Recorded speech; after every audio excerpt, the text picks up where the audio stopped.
طيب مبدئيا كده احنا بعيدا عن الدواء بقى والكلام في الدواء خالص. احنا الفترة اللي فاتت كتير جدا قلنا يا اخوانا يا اهل الخير، نبوس ايديكم نبوس رجليكم نبوس صوابعكم ال20.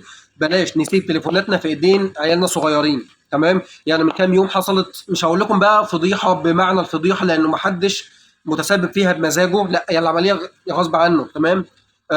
طفل تقريبا عنده 4 سنين او 5 سنين تقريبا في الحضانه مسك تليفون واحد من اخواته او تليفون والدته، احنا ما نعرفش.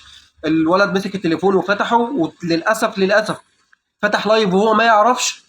تمام كده. وكان اخواته البنات او والدته موجودين في البيت بلبس البيت، وكان لبس يعني الى حد ما زي ما انتم عارفين ان الدنيا كلها بتقعد في البيت عادي براحتها خالص، وكان لبس بيت وكان مش كويس، في منه القصير وفي منه اللي كذا وفي منه اللي كان مبين ايا كان، وهم مش واخدين بالهم ان الطفل ماسك التليفون وفتح لايف. والفيديو تقريبا من كتر اللي حصل فيه او من كتر اللي طلع منه يقال ان هو عدى 11 او 12 مليون مشاهده.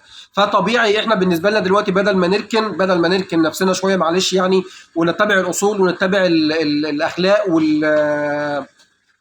مش هنتكلم في الموضوع ده كتير عموما. يعني انت المفروض انك انت حاجه زي كده مثلا خلاص انت يعني بلاش. فليه يعني الفضايح؟ لانه يعني زي ما قلنا من شويه اللي متسبب فيها طفل صغير، واللي كانوا موجودين في البيت ما يعرفوش ان ده بيحصل اساسا، وما يعرفوش ان هم بيتصوروا. تمام. ف 11 مليون او 12 مليون مشاهده، احنا يعني انا اسف الكلمه يبقاش فيها ايه، زي ما بيقولوا بلاش يبقى في جنازه ونشبع فيها لطم. فاللي هو يعني ايه، بدل ما نداري لا المفروض ان احنا نفضح، وفي ناس شيرت وفي ناس عملت وبتاع والدنيا باظت.